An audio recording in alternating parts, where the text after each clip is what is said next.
You may have heard a lot of things about, who's ever visited the U.S. Capitol in Washington? Any of you? Good. If you haven't, encourage your parents to take you there. If you have an opportunity to go on a field trip to go there, go. Not because I think it's a hotbed of righteousness or anything, but I think that it's important for you to see what we're about to discuss. Brother Tony's done a very effective job in telling you just how prevalent or prominent the Christianity was in the founding of our nation. And I want to talk to you about how that has been literally carved into the stones of our nation's capital. Turn, if you would, though, before we go there, turn to Proverbs chapter 22. Proverbs 22 and verse 28. This is a pertinent, this is a relevant scripture. Somebody read that for us, loud and clear. Proverbs 22, verse 28. Remove not the ancient landmark which thy fathers have set. Remove not the ancient landmark which thy father have set. There is a parallel commandment in Deuteronomy 19:14 that tells them specifically, do not remove the landmark of thy neighbor, because your landmark would give you boundaries. Today we have landmarks, and they'll drive a steel spike in the ground, and Brother Brian can tell you all that about that. Brother Jeremy can tell you about it as well, doing surveying work. They can tell you how important it is to know where your landmarks are.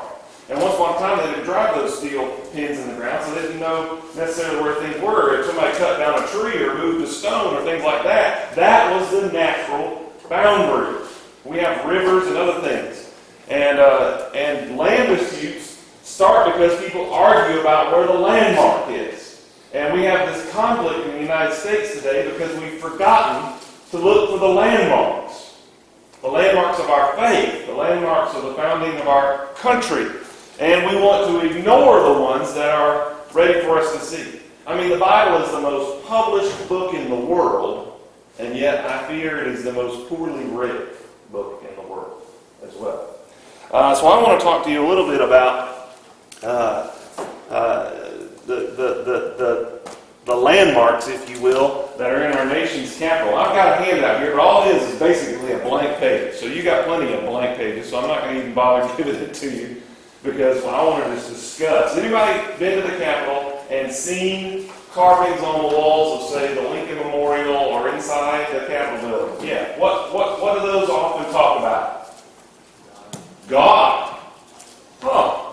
So if we're such a godless nation, it's not because we don't have reminders. You go in the Capitol, you go in the Senate building, if you go on the Senate side or the House, you're going to see engravings on the wall. And gilded, it's painted with gold paint so that we would see very clearly words like, in God we what? Trust. In God we trust. Anybody have any money on them? U.S. money? U.S. currency? You take it out and you pull it out. What's it? All of it said, in God we trust. Now, why would you put that on your money, by the way, as an aside? Trust not in uncertain riches. Thank you, brother. That's exactly right. Because the temptation of mankind is to trust in uncertain riches. That money is absolutely worth nothing without the government saying that it's worth something. You understand? It's worth nothing. It says on it that this is legal tender because the government says so. It's just a piece of paper. It's literally not worth what it is printed on otherwise. Okay? So you can't trust in that stuff. You couldn't, and if it were gold, you couldn't trust in that either, ultimately. Because what good is gold in the desert, right? The Israelites had tons of gold when they came out of Egypt, but it didn't do them any good. It didn't taste good. Didn't taste real good, no. So it's important for us not to remove the landmarks. The Ten Commandments. Now you think of people that have all this argument about not having Ten Commandments on this courthouse step, or this courthouse step, or this place, or that place. And the Supreme Court's been asked to judge about these kinds of difficulties. But you know, that's the most ridiculous conversation. You know why? Because on the doors leading into the Supreme Court are the numbers 1 through 10 in Roman numerals. What do you think? Is it just because they need to be able to count to 10? No. It's clearly representing the Ten Commandments. They keep those doors open almost all the time so nobody can what? See those numbers. But they're there. They need to be remembered. Also in the National Archives, where some of the most treasured documents in U.S. history are kept, you also see the Ten Commandments clearly displayed.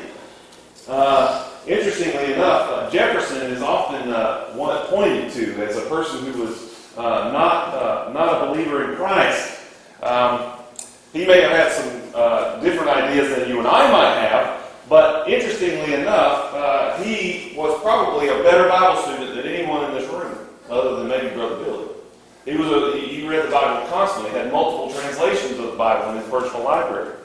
And he attended church services probably every Sunday. And you know, whenever he was president and vice president, where he served, where he went to church, did you know? There was no White House at the time. It wasn't built until later. The Capitol Building. Capitol Building served as a church facility from 1793 all the way through the U.S. Civil War and Reconstruction periods. Take that home and think about it. That's just one of many interesting things to consider. And Jefferson went there rain or shine, apparently. I find that fascinating. So if he didn't believe in God, then why was he going to church all the time?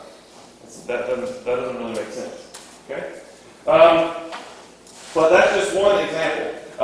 Several other examples on the Washington Monument, the Jefferson Memorial, the Lincoln Memorial are not just godly-like phrases, but actual scriptural references. Holiness to the Lord is engraved on the memorial blocks in various places, which references to Exodus chapter 28, chapter 30, Isaiah 23, Zechariah 14, and search the scriptures is also found on those monuments. And that's a direct reference to John chapter 5, verse 39. The memory of the just is blessed, Proverbs chapter 10, verse 7. May heaven to this union continue its beneficence, in God we trust, and also a Latin inscription, Laos Deo, meaning praise be to guess who? God. Very good. That's engraved in the Washington Monument's capstone. So, isn't that interesting? On the capstone. They have like God's name at like the Lincoln Memorial, like it's like all over the place. Yes, I haven't even gotten to the Lincoln Memorial. That was all just about the Washington Monument. So all those things, over and over and over again. Explain again about that cap. Yes, I was about to get there. The capstone. So the capstone is the stone that's on the very top. Now, why would you put praise be to God on the top? Maybe just let God know. Yes! Very good, Ryan. So it's as if the hands of the nation were raised unto the heavens. Praise be to God. Not to the nation, but to God. Praise be to God. And in 5 areas of the Jefferson Memorial, remember, people say he wasn't terribly religious, which is ridiculous. Of the 5 areas inside the Jefferson Memorial, 4 of them have carvings related to God. And declarations of Jefferson himself, quote, God who gave us life, gave us liberty. Can the liberties of a nation be secured when we have removed a conviction that these liberties are the gift of God? Indeed, I tremble, says Jefferson, for my country when I reflect that God is just, that his justice cannot sleep forever. I particularly wanted to point that out. Jefferson said that. God's justice cannot sleep forever. So we must beware. Justice will have its day. And in the Lincoln Memorial, there are many other acknowledgments of God and citations of Bible verses, noting declarations of his, where he said, we were highly resolved that this nation under God shall not perish from the earth, etc., etc.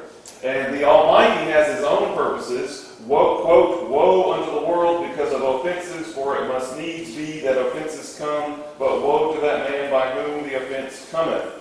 Direct quote of Jesus Christ from Matthew chapter 18, verse 7. And on, he goes on to reference the book of Psalms and also the book of Isaiah.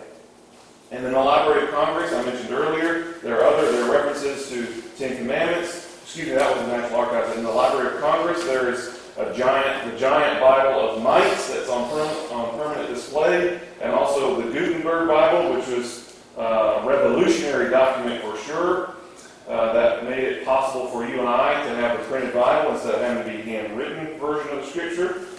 And that is etched on the walls of the Library of Congress are the words, "The light shineth in darkness, and the darkness comprehended it not," right from John chapter 1. Wisdom is the principal thing, therefore get wisdom, and with all thy getting, get understanding, Proverbs chapter 4, and on, and on, and on. So, do you see a pattern here? What's the pattern? Come on, guys. You're smarter than this.